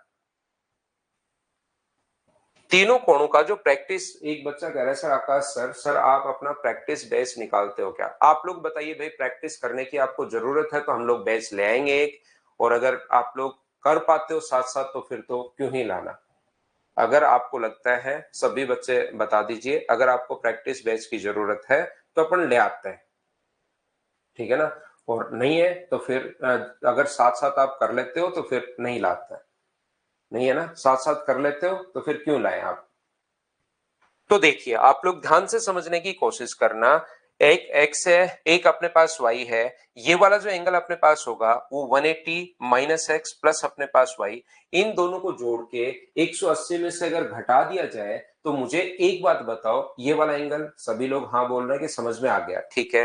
एक स्ट्रेट लाइन पर बना एंगल कितना डिग्री होता है, तो स्ट्रेट लाइन पर बना angle 180 minus X plus Y बराबर प्लस अपने पास एंगल अल्फा बराबर 180 डिग्री। एक बार मैं फिर समझा रहा हूं, इन दोनों को ऐड करके 180 में से अगर घटा दोगे तो अपने पास ये वाला एंगल आ जाएगा, ये लीजिए, ये वाला एंगल अपने पास तीसरा आ गया। और एक स्ट्रेट लाइन पर बना एंगल जो होता है वो अपने पास 180 डिग्री होता है। बोलिए बिल्कुल ठीक है क्या। तो यहां पर 180 से 180 अपने पास कट गया है, तो एंगल अल्फा बराबर अपने पास होगा angle X plus angle Y. ये लीजिए, ये अपने पास आ गया है। तो एंगल अल्फा जो अपने पास है angle X plus angle Y के बराबर अपने पास आ गया है। तो यही हमें प्रूव करना था, ये हम लोगों को प्रूव करना था। बोलिए बिल्कुल ठीक है क्या। सुनील कह रहा है सर लाओ बैच, शिवा कह रहा है, ममता कह रहा है, ममता कुछ बच्चे कह रहे हैं नहीं लाओ, कुछ बच्चे कह रहे हैं लाओ, है ना। देखो, ध्यान से समझने की कोशिश करो अभी, लेकिन हम लोग पढ़ते हैं, हमारा पढ़ने का मूड है। आज की क्लास में थोड़ी सी बातचीत अपने पास हो चुकी है, तो अब मैं आप लोगों को सिर्फ पढ़ाता हूं, ध्यान से समझने की कोशिश करना। और याद रखना भाई, सारी क्लासेस में ऐसे बातें नहीं होती हैं, पहली क्लास में थोड़ी सी बातचीत हो जाती है जिसमें कैसे पढ़ना चाहिए वो चीज मैं समझा रहा हूं। एक्सटीरियर जो एंगल होगा, ये बाह्य जो कोण होता है, ये अंतः अभिमुख कोणों के योग के बराबर होता है, इसको आप लोग याद रखिए। यहां पर ये जो अपने पास होगा किसके बराबर होगा, x प्लस जेड के बराबर होगा, ये लीजिए। नेक्स्ट जो अपने पास है, ये जो एक्सटीरियर एंगल होगा वो अंतः अभिमुख कोणों के योग के बराबर होता है, तो ये वाला किसके बराबर होगा, x प्लस वाई के बराबर होगा। एक्सटीरियर एंगल ये किसके बराबर होगा, अंतः अभिमुख कोणों के योग के बराबर, तो y प्लस जेड के बराबर। ये था अपना दूसरा पॉइंट, बोलो बिल्कुल ठीक है क्या। Exterior angle always sum of interior opposite के बराबर होता है, हाँ और ना करके बताइए, क्या ये बात सभी लोग समझ पाए हो क्या।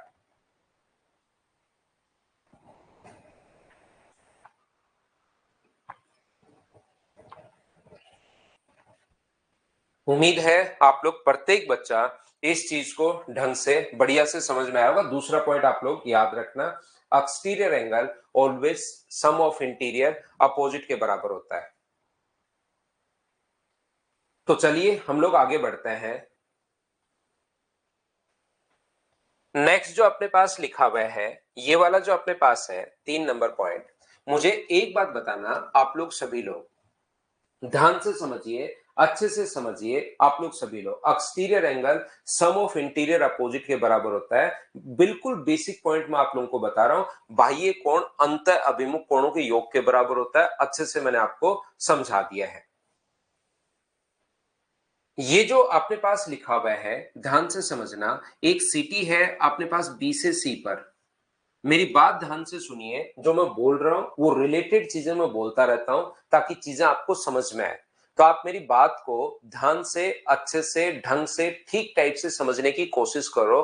प्रत्येक बच्चा, यहाँ पर अपने पास 2 पॉइंट है, 2 शहर है, एक बी है और एक अपने पास सी है। तो डायरेक्ट डिस्टेंस, बी से एक लाइन ली हम लोगों ने और वो सी को मिला दिया, तो बी से सी तक की एक डायरेक्ट डिस्टेंस अपने पास आ गई। एक सिटी अपने पास बी थी। ध्यान से समझने की कोशिश करना, सुनना कि मैं क्या बोल रहा हूं, बहुत सही तरीके से समझ में आपको आएगा जब आप लोग अच्छे से सुनोगे। मुझे बताओ, बी से सी पर डायरेक्ट जाते हो, आपसे है मेरा क्वेश्चन ये, और एक सिटी इधर अपने पास ए है, एक सिटी कौन सी है इधर, ए। एक तो बी से सी पर जाते हो और दूसरा मैं बोलता हूं कि नहीं, बी से सी पर डायरेक्ट मत जाओ, बी से पहले ए पर जाओ और ए से फिर सी पर जाओ। अब बताइए डिस्टेंस जो है वो इंक्रीज होगी या डिक्रीज होगी, ये बात आप लोग सभी लोग बताओ।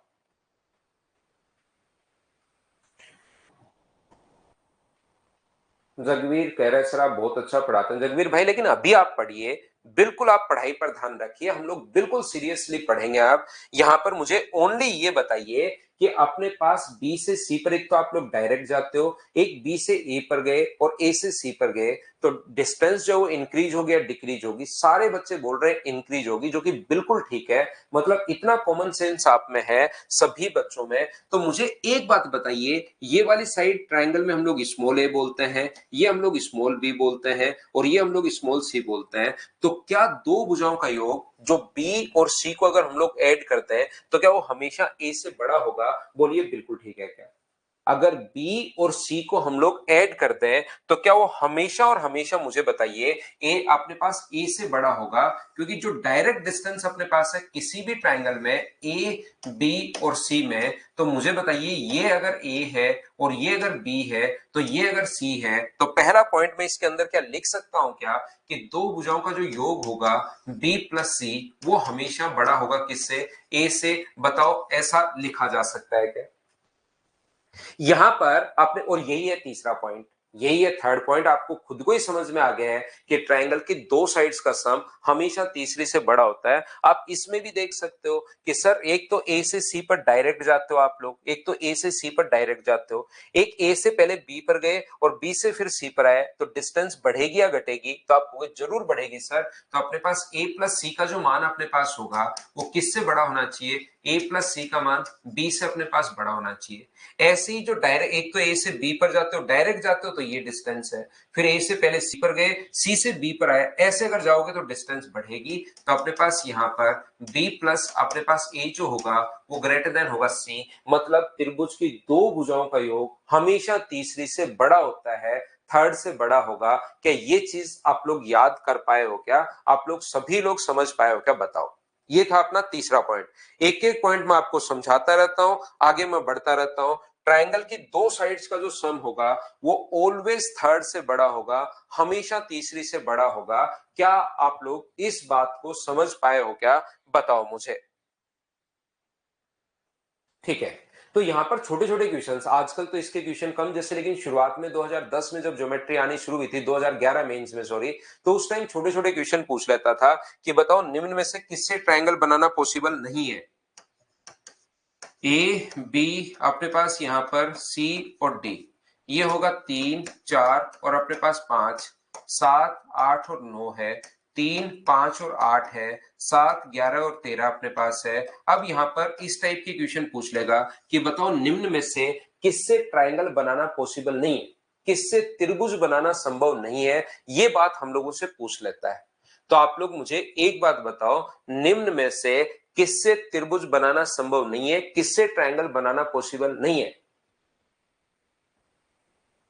तेज फीवर आ रहा है विद्याराम मीना, तो आप भाई आप क्या करोगे, आप रेस्ट करोगे, पढ़ाई मत करो। जब भी बहुत तेज ही अगर फीवर है तो पढ़ाई मत करो भाई, आप रेस्ट करो, अपने आप ठीक हो जाओगे।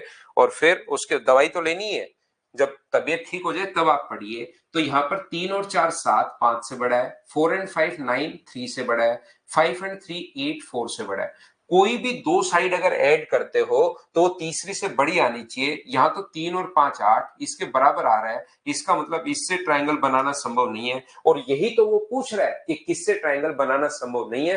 छोटे छोटे क्वेश्चंस अपने पास बन जाते हैं। याद रखना, ट्रायंगल की दो साइड्स का सम हमेशा तीसरे से बड़ा और दो साइड का डिफरेंस हमेशा तीसरे से छोटा होता है। चौथा point. Fourth point, fourth point अपने पास ये है, एक ट्रायंगल अपने पास है ए बी और सी, ये स्मॉल ए है, ये स्मॉल बी है और ये अपने पास स्मॉल सी है। यहां पर ट्रायंगल की दो साइड्स का सम हमेशा तीसरी से बड़ा और दो साइड का जो डिफरेंस होता है वो हमेशा तीसरी से छोटा होता है। ये चीज आप लोग याद रखिए।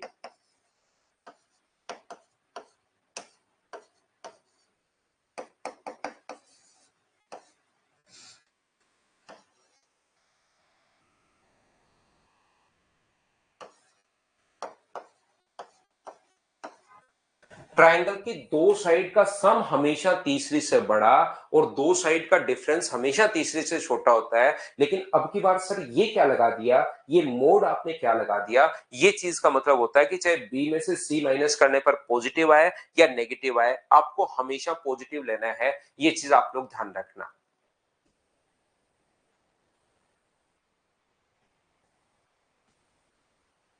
एच आप तो एच ट्रिपल एच है, आपका नाम शायद अशोक है, आपने बताया था एक बार। एक बच्चा है एच अपने पास दो बार अशोक है, या ऐसा नाम भी बताया था आपने भाई, मैं नाम आपका शायद दिमाग से स्किप हो गया। एफ कैट में उसमें 20 में से 20 क्वेश्चन किए हैं, बहुत अच्छी बात है भाई, अगर आपका मैथ्स इंप्रूव हुआ है तो। ठीक है ना? अब आप लोग ध्यान से समझिए, इधर आइए। बहुत सही बात है कि इंप्रूव हुआ है आपका मैथ्स। ये क्या लगा दिया आपने सर, ये मोड क्यों लगा दिया? ध्यान रखना, मोड इसलिए लगाया है कि बी में से सी माइनस करने पर चाहे पॉजिटिव आए चाहे अपने पास नेगेटिव आए, आपको तो इसको पॉजिटिव लेना है। याद रखना, जैसे मैं बोलता हूं कि x का मान आप अपने पास 2 से भी बड़ा है और x का मान -2 से भी बड़ा है। x का जो मान है वो 2 से भी बड़ा है और -2 से भी बड़ा है। x का जो मान है वो 2 से भी बड़ा है, ध्यान से समझने की कोशिश करना भाई। x का मान 2 से भी बड़ा है और -2 से भी बड़ा है, तो कौन सा कमेंट ज्यादा ठीक रहेगा, कौन सा स्टेटमेंट ज्यादा ठीक रहेगा कि x का मान 2 से बड़ा है, क्या वो ठीक रहेगा क्या? बिल्कुल पॉजिटिव वाला ले लोगे, -2 से तो बड़ा वैसे है ही।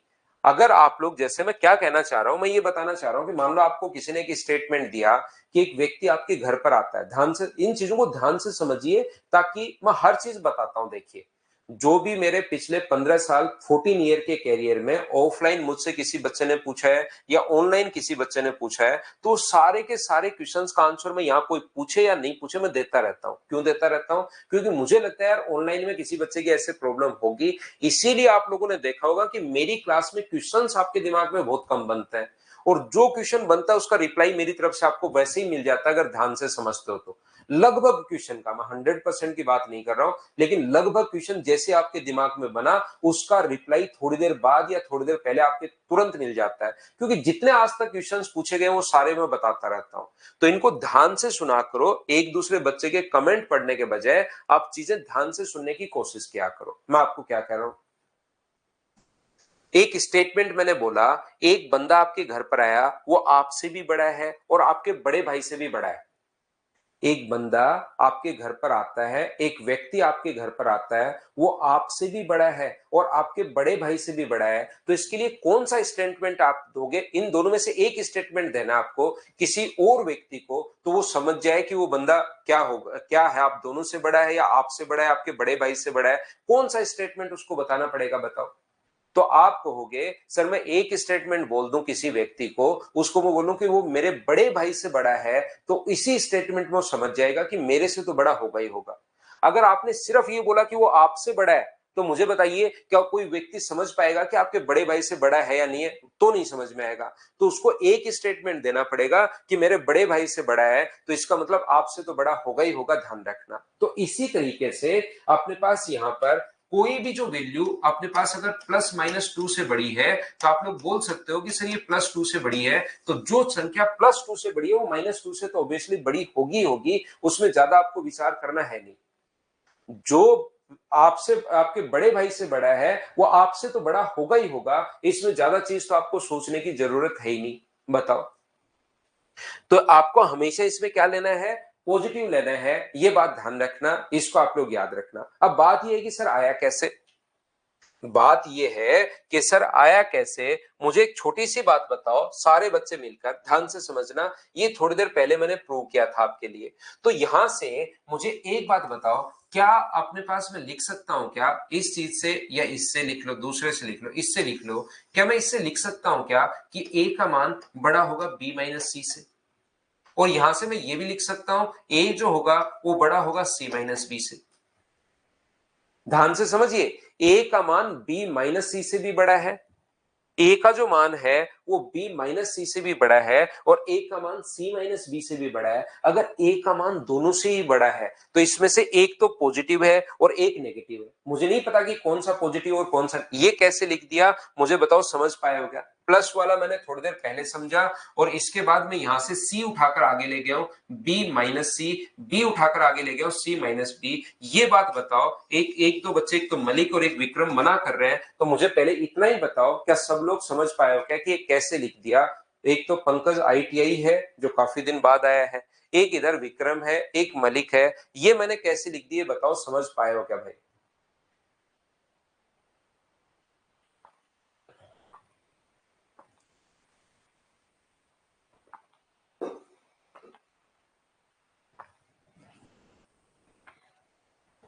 थोड़ी देर पहले जो पॉजिटिव वाला समझा कर गया हूं, 3 नंबर पॉइंट, ये शब्द ने कहा था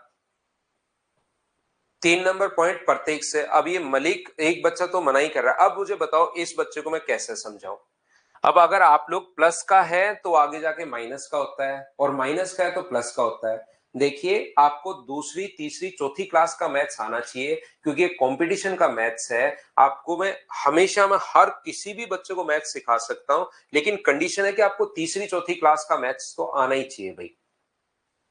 इधर जाएगा तो प्लस का होगा, प्लस का जाएगा तो माइनस का होगा, ये चीज आप लोगों को आनी चाहिए। इतने बच्चे, उसमें से 2 बच्चे, जैसे एक तो मलिक है, एक विजेंद्र है, ये चीज तो आपको दोनों को इतना तो पता होना ही चाहिए भाई, कि अपने पास यहाँ पर आगे जाकर ये सी अगर यहाँ प्लस का है तो आगे जाके माइनस का होगा, यहाँ प्लस का है तो आगे जाके माइनस का होगा। तीसरी चौथी क्लास का गणित तो आपको आना चाहिए, तभी मैं आपको कॉम्पिटिशन का गणित करवा पाऊंगा।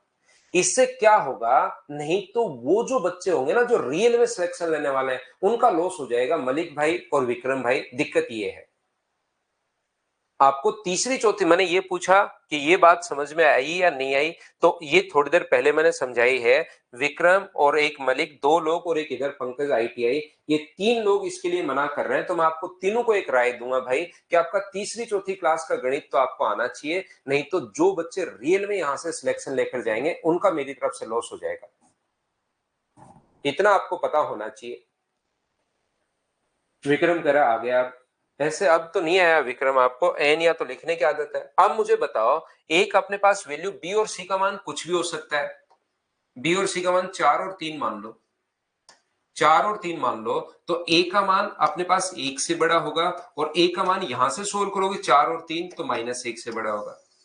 तो जैसे अभी भी मैंने एग्जांपल दिया, ए का मान 1 से भी बड़ा है और ए का मान -1 से भी बड़ा है, तो मुझे एक बात बताइए, कौन सा स्टेटमेंट बिल्कुल ठीक है? क्या -1 से बड़ा है वो ठीक है क्या? आप कहोगे नहीं सर, -1 से बड़ा तो जीरो भी होता है, तो जीरो इसका मान नहीं है, क्योंकि ये तो पॉजिटिव 1 से भी बड़ा है। तो दोनों में से एक स्टेटमेंट आपको देना पड़ेगा, ए का मान पॉजिटिव 1 से बड़ा है, पॉजिटिव वाली वैल्यू ले लेते हैं, क्योंकि जो 1 से बड़ा होगा वो -1 से तो बड़ा होगा ही होगा।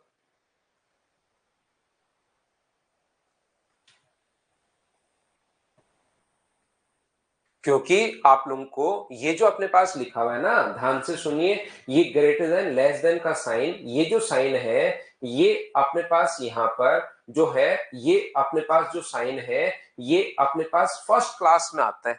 पहली क्लास की बुक उठाकर देख लीजिए, और मैं ये नहीं कर रहा हूं कि कोई बहुत ही टफ बुक या इस लेवल की या इंटरनेशनल बोर्ड की उठाओ, अपने एनसीईआरटी की सीबीएसई की मैं बात कर रहा हूं।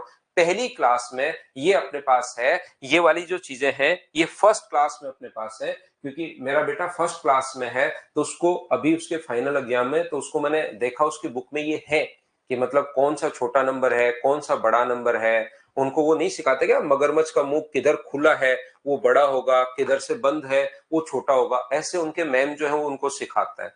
तो आपको ये तो पहली क्लास की, फर्स्ट क्लास की चीजें हैं, और मैंने कहा 5वीं तक का गणित तो आना ही चाहिए। अगर ये किसी बच्चे को प्रॉब्लम है तो भाई ये तो आपको थोड़ा सा आना चाहिए। देखिए कि मैं अब नहीं सिखा पाऊंगा आपको कि यहां पर बैठ के मैं सिखाऊं कि देखिए कौन सा बड़ा है। आइए मैं आपको एक ट्रिक्स बताता हूं कि कौन सा बड़ा है। जिधर मुंह खुला है इसका वो वाली चीज बड़ी है, जिधर मुंह बंद है वो वाली चीज छोटी है। तो ये तो मैं आपसे उम्मीद कर सकता हूं कि ये चीज पता होगी भाई। मोड आपको पॉजिटिव के लिए मोड लगा देना है, आप तो ये मान लो मलिक कि अपने पास पॉजिटिव आया या नेगेटिव आया, तो कौन सा लोगे? पॉजिटिव। और पॉजिटिव लेना है तो उसके लिए मोड लगाते हैं, उसको समझना नहीं है, ये आपको पता होना चाहिए कि मोड पॉजिटिव के लिए लगाता है। विक्रम कह रहा है, विक्रम को ये बात तो समझ में नहीं आ रही, और वो कह रहा है सर स्टेट टॉप किया है मैंने। तो विक्रम आपका ये भी डिपेंड करता है कि कौन से स्टेट से हो आप,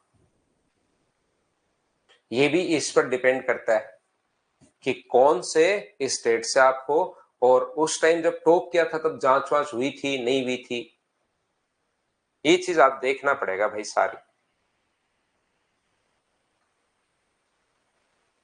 उस टाइम कोरोना चल रहा था नहीं चल रहा था, वो सारी चीजें अपने को चेक करनी पड़ेंगी। इसमें काफी सारे वेरिएबल काम करेंगे, जैसे बारिश होगी या नहीं होगी उसमें एक वेरिएबल काम नहीं करता, बहुत सारे वेरिएबल काम करते हैं। ऐसे ही अपने पास यहाँ पर आजकल स्टेट टॉपर पर भी अपने पास काम करना पड़ेगा। तो ये चीजें अपने पास समझिए, मैं इतना स्लो पढ़ा रहा हूं, ये चीज मतलब नॉर्मली आप देखोगे ना कोई 10 मिनट में 5 मिनट में बता के निकल जाता है, मैं तो इतना स्लो पढ़ा रहा हूं आपको, इतनी चीजें समझा समझा कर मैं बता रहा हूं। तो ये चीजें तो आप लोगों को अब, कि आपको अगर मोड का नहीं पता तो कौन से स्टेट से टॉप किया आपने, फिर मेरी बात आपको सुननी पड़ेगी। नहीं, देखिए तो ध्यान से समझने की कोशिश, मैं तो हर चीज बताता हूं। अब मैंने बताया, जैसे मुझे पता है कि मोड का कुछ बच्चों को नहीं पता होगा, तो मैंने मोड का बताया आपको। ध्यान से समझिए भाई, कमेंट बंद कीजिए। मैंने ये बताया कि मोड का मतलब क्या होता है, कि नेगेटिव आया पॉजिटिव आया, पॉजिटिव लेना आपको, ये बात मैंने मेरी तरफ से बताई, लेकिन वो तो सुनोगे तभी तो आपके दिमाग में आएगी ना।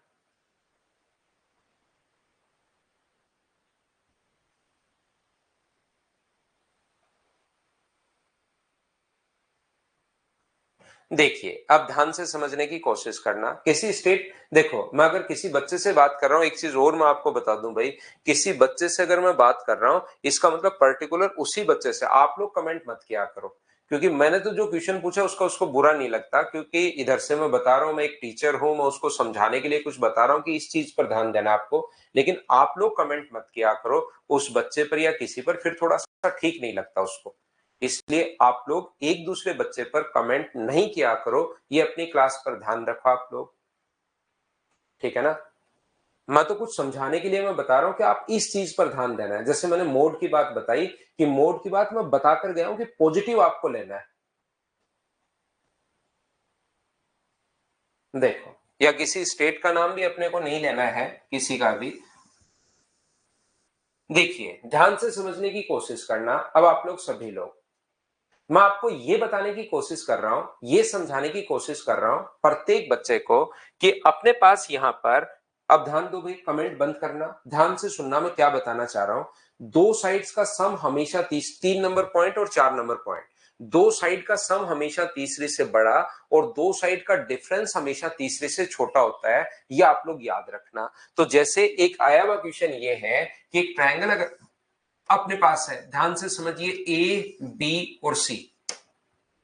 एक ट्रायंगल अपने पास अगर है, ये साइड अपने पास 4 है, ये साइड अगर अपने पास 10 है, तो बताओ ए का मान कहां से कहां तक पॉसिबल होगा, ए की रेंज आप लोग बताइए, ये क्वेश्चन पूछा गया है। ए की रेंज आप लोग बताओ। तो 3 नंबर पॉइंट है, दो साइड का सम हमेशा तीसरे से बड़ा, और 4 नंबर पॉइंट है, दो साइड का डिफरेंस हमेशा तीसरे से छोटा होता है।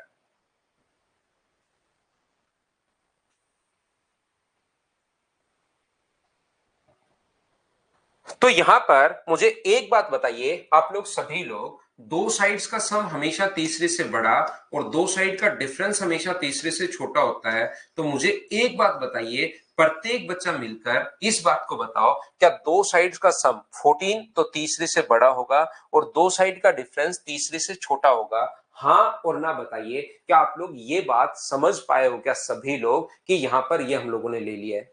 तो अब अपने पास यहां पर मोड लेने का मतलब ये था कि अपने पास 10 में से 4 माइनस भी कर सकते हो, और 4 में से 10 माइनस, तो -6 नहीं लेना, माइनस का 6 नहीं लेना, यहां पर प्लस का 6 आपको लेना है। इसलिए मोड मैंने लगाया था, क्योंकि वो जो -6 से बड़ा है और वो 6 से भी बड़ा है, तो -6 से 6 के बीच के नंबर भी नहीं लेने, वो 6 से बड़े लेना है, पॉजिटिव आपको लेना है। 6 से लेकर 14 तक होगा। ये एक क्वेश्चन मैंने आप लोगों को करवाया है। हाँ और ना मिलकर बताइए, क्या प्रत्येक बच्चा इस बात को समझ पाया है क्या? बताओ मुझे। हाँ और ना बताइए भाई। प्रत्येक बच्चे को मैं कोशिश करूंगा कि हर बच्चे को साथ लेकर चलें, और आप लोग कोशिश क्या करो कि मेरी बात जो है वो ध्यान से सुनो।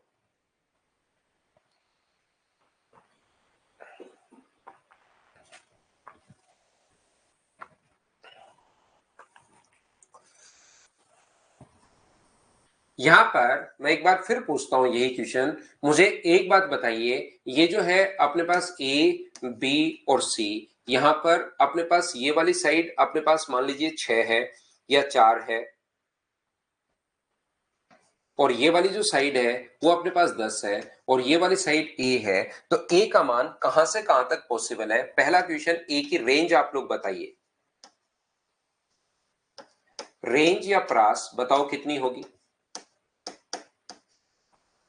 ए की रेंज या प्रास जो होगी वो कितनी होगी, बताओ मुझे।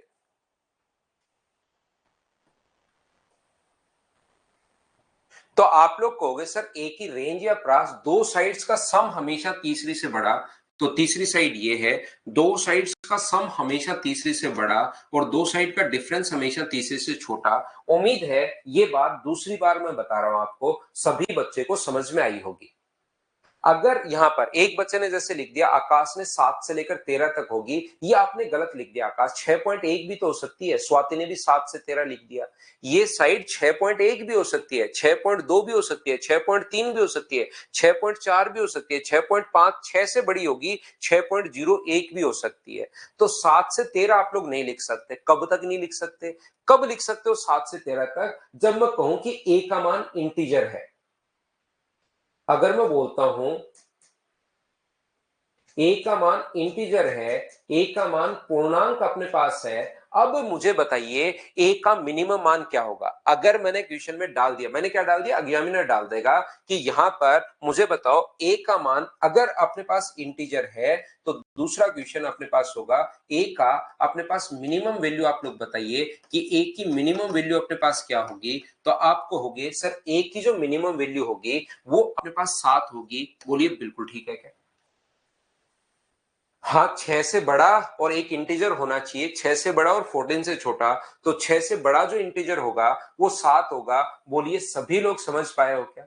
और सारे लोग, और जब मैं पूछता हूं ना तो आंसर दिया करो बच्चों, आंसर देने की ऐसा नहीं कि सर ने पूछ लिया सर ही बता देंगे, जरूर गलत या सही आंसर देने की कोशिश किया करो। अगर मैं आपसे पूछता हूं ये इंटीजर अगर है तो मेरा क्वेश्चन आपसे 3 नंबर ये है कि ए का मैक्सिमम मान क्या होगा। क्या आप लोग फाइंड आउट कर पाओगे क्या? ए का मैक्सिमम वैल्यू अपने पास क्या होगी, ये बात बताइए, क्या कर पाओगे क्या? तो आपको जरूर सर कर पाएंगे कि ए का 14 तक जाता है और इंटीजर अगर है, वैसे तो 13.9 13.9999 कुछ भी हो सकता है, लेकिन इंटीजर होगा तो अपने पास 13 होगा। बोलिए बिल्कुल ठीक है क्या? ये अपने पास तीसरा क्वेश्चन जो 5, यस 14 लिख रहा है, यस भाई 14 नहीं होगा, यस 14 नहीं होगा, 14 से छोटा होगा, बराबर नहीं होता। 14 से छोटा होगा तो 13 बनेगा, याद रखना। इधर भाई विक्रम और मलिक दोनों लोग मुझे बताओ, एक इधर पंकज आईटीआई, 3 लोग, कि जो बच्चा थोड़ा सा मैथ्स वीक है उनको भी अगर मैं साथ ले लूंगा तो फिर पूरी क्लास साथ हो जाएगी। और एक बार चीजें समझ में आनी शुरू हो गई तो फिर वो बच्चा क्लास में भी आता है, अब्सेंट भी नहीं होता और समझ में भी आ जाती है। तो दोनों लोग बताना भाई, आपको भी मुझे साथ लेना है क्लास के। चौथा नंबर जो क्वेश्चन है, मुझे बताओ नंबर ऑफ पॉसिबल ट्राइंगल कितने होंगे।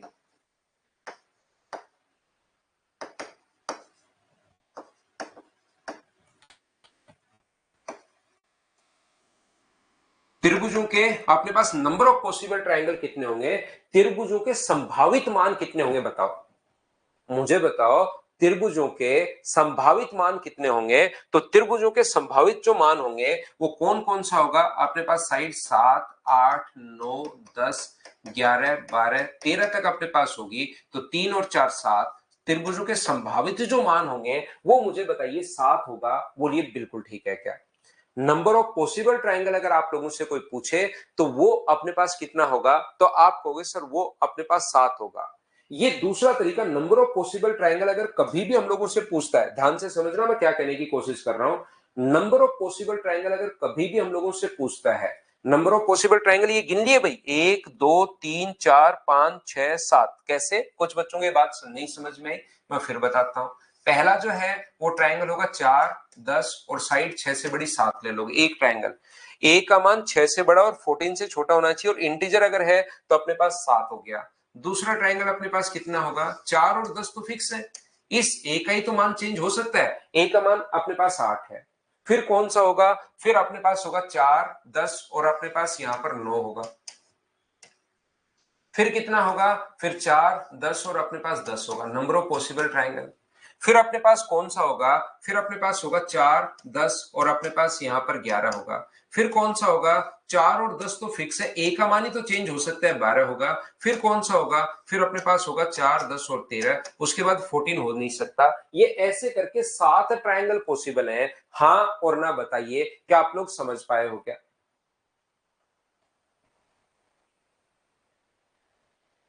तो इस टाइप के क्वेश्चन को अगर आपको सोल्व करना है, ध्यान से समझना मैं क्या कहने की कोशिश कर रहा हूं, तो अपने पास एक तो तरीका ये होता ही है कि इनको काउंट कर लो। दूसरा तरीका अपने पास ये है कि छोटे वाली साइड को इंटू करके 2 से और -1 आप लोग कर दीजिए। छोटे वाली साइड कितनी है, 4, तो 2 का इंटू कर दो 4 से और -1 कर दो, तो भी यही अपने पास आंसर आ जाएगा। यानी अपने पास इसका फॉर्मूला क्या होता है, तो इसका फॉर्मूला होता है अपने पास 2n - 1, ये अपने पास फॉर्मूला होता है। और n यहां पर जो गिवन साइड है उसमें से छोटे वाली है। हाँ, 6 और 14 नहीं होगी हरिओम भाई। यहां पर नंबर ऑफ पॉसिबल ट्रायंगल, त्रिभुजों के संभावित मान कितने होंगे, कितने त्रिभुज पॉसिबल हैं, तो मैंने सारे के सारे त्रिभुज 4 और 10 तो फिक्स है, ए का मान ही तो वेरी कर रहा है, अलग अलग आ रहा है, 7 8 9 10 11 12 13। तो ऐसे नंबर ऑफ पॉसिबल ट्रायंगल कितने हैं, वो अपने पास 7 है, ये लीजिए। इसको जल्दी करने का या डायरेक्ट करने का तरीका है कि दोनों में से अपने पास छोटे वाला नंबर लेते हैं, जो गिवन नंबर है। ए का मान नहीं देखते, ए का मान कुछ भी हो, जो गिवन नंबर है उसमें से छोटे वाला नंबर देखते हैं। तो छोटे वाला नंबर कितना है, 4, और 10 में से अपने पास 4 है, तो 4 का डबल करके -1, 2n-1, जहां n जो है वो स्मॉलर नंबर है दोनों में से। ये आप लोग याद रखना, इसको आप लोग ध्यान रखना।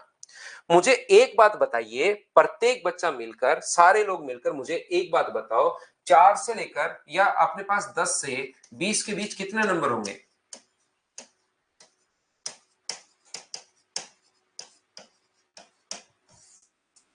नंबर बिटवीन 10 टू 20, 10 से 20 के बीच में कितने नंबर होंगे, ये बात बताओ। ये क्वेश्चन है मेरा आप लोगों से। मुझे एक बात बता दो, 10 से 20 के बीच में कितने नंबर होंगे?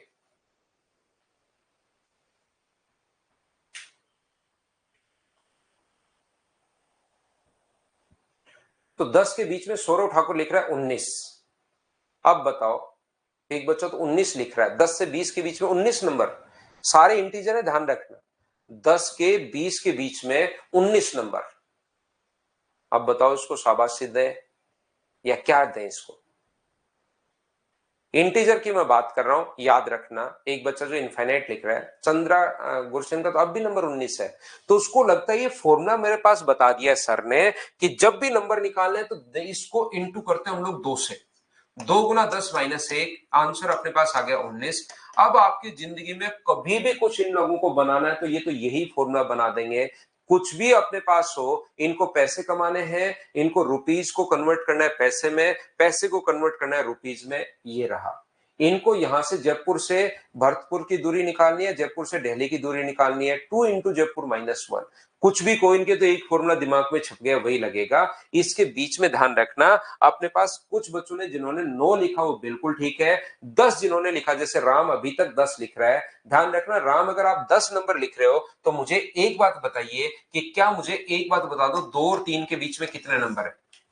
जिन बच्चों का आंसर 10 था उनसे मेरा दूसरा क्वेश्चन है कि 2 और 3 के बीच में कितना नंबर है वो बताओ। तो वो बच्चे कहेंगे 2 और 3 के बीच में एक नंबर है सर, एक इंटीजर है, तो ढूंढ के दिखा दो कौन सा है।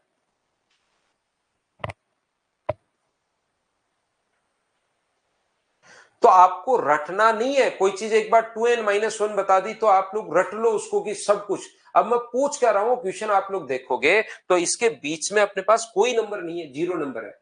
तो जब नंबर निकालने इसके बीच में कितने नंबर है, तो तरीका होता है 3-2 और -1 तो 0। तो इसके बीच में जो 20-10 नहीं है, 10 नंबर नहीं है, एक और माइनस करना पड़ेगा क्योंकि 10 भी नहीं चाहिए हमें। तो इसके बीच में कितने नंबर है, 9 नंबर है। बोलिए प्रत्येक बच्चा इस बात को समझ पाया कि तरीका होता है -1 हम लोग और करते हैं। अब किसी बच्चे को लगता है कि ओहो सर -1 क्यों करते हैं, तो भाई देखो ना अपने पास दोनों नंबर, बीच के नंबर लिख कर देखो।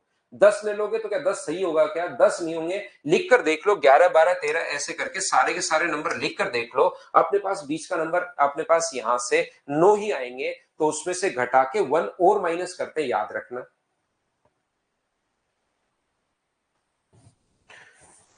अनुज कह रहा है सर 8 होगा, 10 से 20 के बीच 8 नंबर होंगे। उसको शायद या तो 15 भूल गया होगा या 16 उसने लिख कर देखे और कोई भूल गया, अब उसके 8 आ रहे हैं।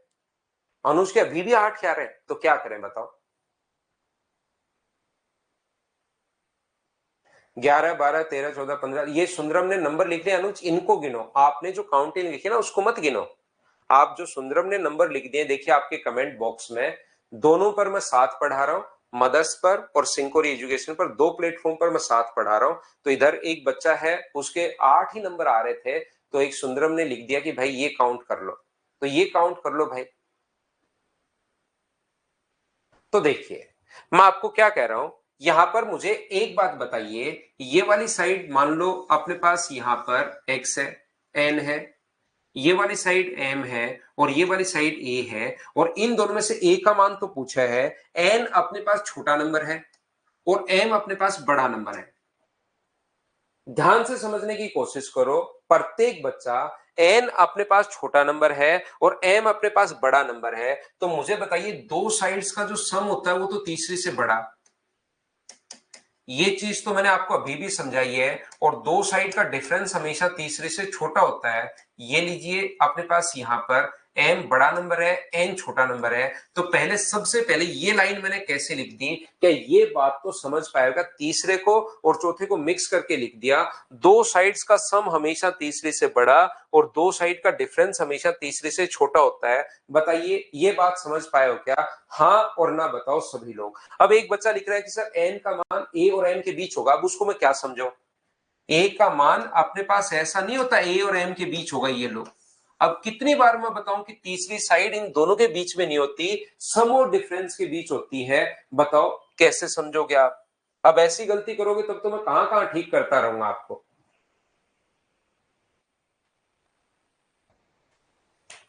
तो मुझे एक बात बताइए, यहां से अब इन दोनों के बीच के नंबर निकालने। मान लो a का मान अभी भी बताया 10 और 20 के बीच अगर अपने पास है, तो फॉर्मूला क्या होता है, a के कितने मान होंगे, इंटीजर अगर है तो a के मान कितने होंगे, 20 माइनस 10। यही करते हो या 1 माइनस और करते हो? तो आप लोग कहोगे सर हम लोग 1 माइनस और करते हैं।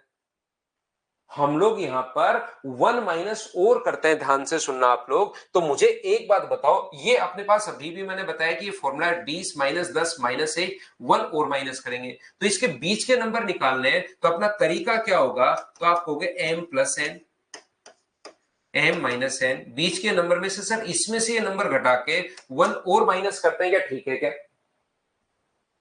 1 और माइनस करते हैं और जैसे आप लोग माइनस खोलोगे तो m plus N minus M plus का n माइनस 1, m से m कट गया तो बचा क्या, 2n माइनस 1। ये अपने पास फॉर्मूला बन गया 2n माइनस 1। यहां से ऐसे करके मैं सोल्व कर रहा हूं और लास्ट में मैं रटवा दे रहा हूं आपको कि 2n माइनस 1 आप लोग रट लीजिए। तो आपको समझ में आया तो बहुत अच्छी बात है। जिन बच्चों ने कहा कि सर कैसे आया, उन लोगों को मैंने समझाने की कोशिश की कि कैसे आया, पूरा का पूरा समझाकर। फिर भी अगर किसी बच्चे को नहीं समझ में आए तो आप लोग इस चीज को याद कर लेना। मैं तो ये कह रहा हूं कि 2n माइनस 1 छोटे वाली साइड को इंटू करना 2 से और माइनस 1 लास्ट स्टेप में याद करवा रहा हूं। फिर भी किसी बच्चे को समझ में भी नहीं आया और वो चाहता है समझना ही समझना है, तो आपको रिकॉर्डेड वीडियो थोड़ी देर बाद मिल ही जाएगा। तो आप लोग 2 बार 3 बार 4 बार 5 बार 7 बार वापस भी आप लोग देख सकते हो। दीपक का आज बर्थडे है, हैप्पी बर्थडे दीपक भाई, जन्मदिन की हार्दिक शुभकामनाएं। जिंदगी में खूब मेहनत करो और खूब आगे बढ़ो। यहां पर अपने पास पांचवा जो क्वेश्चन अपने पास है वो अपने पास इस प्रकार से है कि आप लोग बताइए सम ऑफ पेरीमीटर,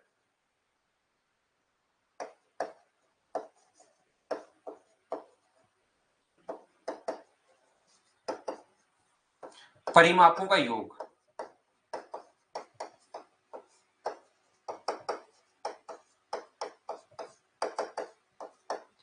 इसके जो परिमाप बनेंगे, जितने भी नंबर ऑफ पॉसिबल ट्रायंगल बनेंगे, उनके परिमापों का योग क्या होगा, पेरीमीटर का सम क्या होगा, वो बताइए। संदीप लव यू भाई।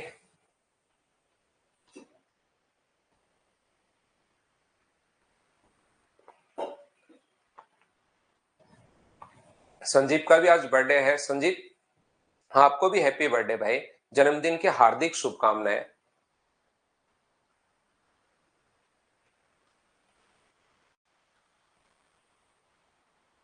ठीक है अखिल।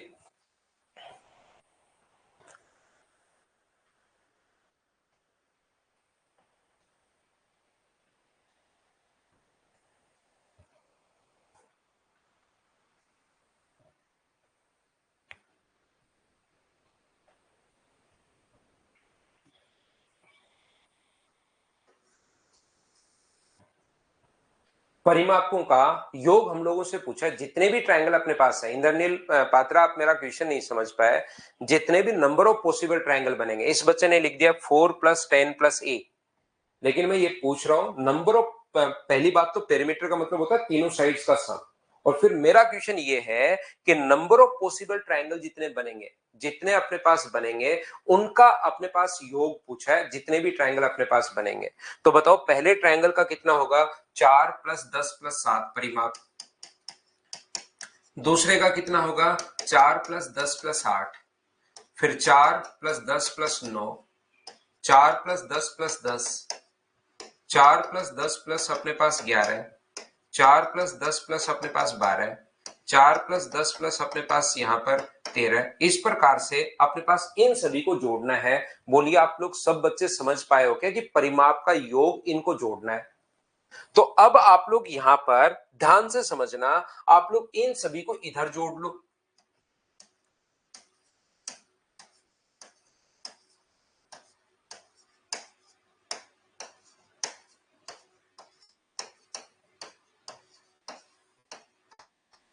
और फिर उनको लास्ट में ऐड कर लो। ध्यान से समझिए, आप एक बात मुझे बताओ, इनको पहले इधर ऐड कर लो और फिर सभी को यहां पर ऐड कर लो, या पहले मैं यहां पर ऐड कर लूं सभी को?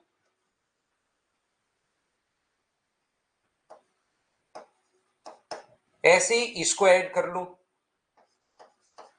ऐसे इन सभी को ऐड कर लो, यहां पर जो भी आएगा। तो क्या फिर उन सभी को ऐड करें तो क्या दोनों तरफ से आंसर सेम आएगा या अलग आएगा, ये बात बताना मुझे। अगर मैं यहां पर ध्यान से समझने की कोशिश करो, मैं जो क्वेश्चन पूछ रहा हूं उसका रिप्लाई करो मुझे। मैं इसको इधर से ऐड कर लेता हूं, तीनों को यहां पर, और फिर उन तीनों को ऐड करके यहां पर सॉल्यूशन लिखता हूं, और पहले ऐड करके बाद में सॉल्यूशन लिखता हूं। दोनों तरफ से आंसर सेम आएगा या अलग अलग आएगा? तो आप कहोगे दोनों तरफ से आंसर सेम आएगा। तो हम लोग क्या करते हैं, इधर वाला जोड़ने के बजाय इनको हम लोग ऐड कर लेते हैं। दोनों तरफ से सेम आएगा तो इसको हम लोग ऐड कर लेते हैं। 4 कितनी बार है? तो आप कहोगे सर 4 है 7 बार, क्योंकि नंबर ऑफ पॉसिबल ट्रायंगल जो थे ना वो 7 थे। तो 4 कितनी बार आएगा पता है? 4 4 4 7 बार। मुझे बताओ 10 भी कितनी बार आएगा? तो आप कहोगे सर 10 भी 7 बार आएगा। बिल्कुल ठीक है। और एक बात आप लोग, कुछ बच्चे जिनको नहीं पता, कुछ बच्चों को तो पता है, कुछ बच्चे जिनको नहीं पता उनको मैं बता दूं कि 7 से लेकर अपने पास 13 तक की जो साइड अपने पास ऐड करनी है, 7 से लेकर 13 तक लगातार संख्याओं को अगर कभी भी ऐड करना है तो उसका फॉर्मूला होता है फर्स्ट टर्म। अब ये याद करना है ये चीज, क्योंकि नंबर सिस्टम के तो ये समझ में नहीं आएगी। कुछ बच्चा सोचता है कि हर चीज समझ में आ जाए, ये बात समझ में नहीं आएगी। ये बात याद करनी है आपको कि first term plus last term इसका जोड़ने का फॉर्मूला होता है, ये आपको याद करना पड़ेगा। बट्टे 2 इंटू नंबर ऑफ टर्म्स। जब भी डिफरेंस सेम हो तो जोड़ने का तरीका होता है a plus L by two, last term plus first term by two. ये जोड़ने का तरीका है जो आपको याद करना पड़ेगा, इसमें भी मैं कुछ कर नहीं सकता। सभी जगह से मुझे बताइए क्या 7 कॉमन आ रहा है क्या? बिल्कुल 7 कॉमन आ रहा है। तो यहां से बचेगा 4, यहां से बचेगा 10, और 20 में 2 का भाग दोगे तो 10, तो 24 गुना 7 सोल्व करने पर आंसर आ जाएगा 168। हाँ और ना बताइए, ये 5 क्वेश्चन है, क्या आप लोग ये बात समझ पाए हो क्या? पहला पॉइंट ध्यान से समझने की कोशिश करो। विक्रम बिल्कुल एवरेज में बताया था। पहला पॉइंट समझने की कोशिश कीजिए। पहला पॉइंट ये था त्रिभुज के तीनों कोणों का योग 180 डिग्री होता है, पहला पॉइंट। दूसरा पॉइंट ये था exterior angle always sum of interior opposite के बराबर होता है, बाह्य कोण अंतःविमुख कोणों के योग के बराबर होता है। तीसरा पॉइंट अपने पास दो साइड्स का सम हमेशा तीसरे से बड़ा, और चौथा पॉइंट दो साइड का डिफरेंस हमेशा तीसरे से छोटा होता है। ऐसे करके आज की क्लास में मैंने 4 पॉइंट आपको समझाने की कोशिश की, और उसके बाद जो क्वेश्चन बनते हैं उन पर, ये तो मैं क्वेश्चंस आप लोगों के लिए ले रहा था। 4 पॉइंट के आपको याद हुए हैं क्या? कि ट्रायंगल के तीनों एंगल्स का सम हमेशा 180 डिग्री, बाह्य जो कोण होता है अंतःविमुख कोणों के योग के बराबर, दो साइड्स का सम हमेशा तीसरे से बड़ा, और दो साइड का डिफरेंस हमेशा तीसरे से छोटा होता है। क्या आप लोग ये बात समझ पाए हो क्या? इससे 5 क्वेश्चन बनता है। कल जैसे ही मैं आप लोगों के लिए आऊंगा तो कल ये 5 क्वेश्चन आप लोगों के लिए मैं लेकर आ जाऊंगा, वापस से आते ही 5 क्वेश्चन करवाऊंगा। अब आप लोगों को करना क्या है कि जाते ही किसी को, ये 4 ही पॉइंट तो पढ़ाए हैं मैंने, 15 मिनट में 4 पॉइंट आपको, या ये पॉइंट किसी को समझा देना, तो हमेशा के लिए आपको याद हो जाएगा। ध्यान रखना आप लोग, हमेशा के लिए वो जो पॉइंट है वो आप लोगों को याद हो जाएगा हमेशा के लिए। तो आप लोग यहाँ पर कुछ बच्चे जैसे कह रहे थे, एक दो बच्चे ने लिखा, तो हम लोग शुरुआत कर लेते हैं भाई। 15 मार्च से हम लोग शुरुआत कर लेते हैं।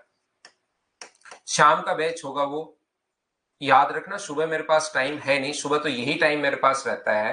15 मार्च से हम लोग एक प्रैक्टिस बैच आप लोगों के लिए अनाउंस कर देंगे, कल शाम तक अनाउंस कर देंगे।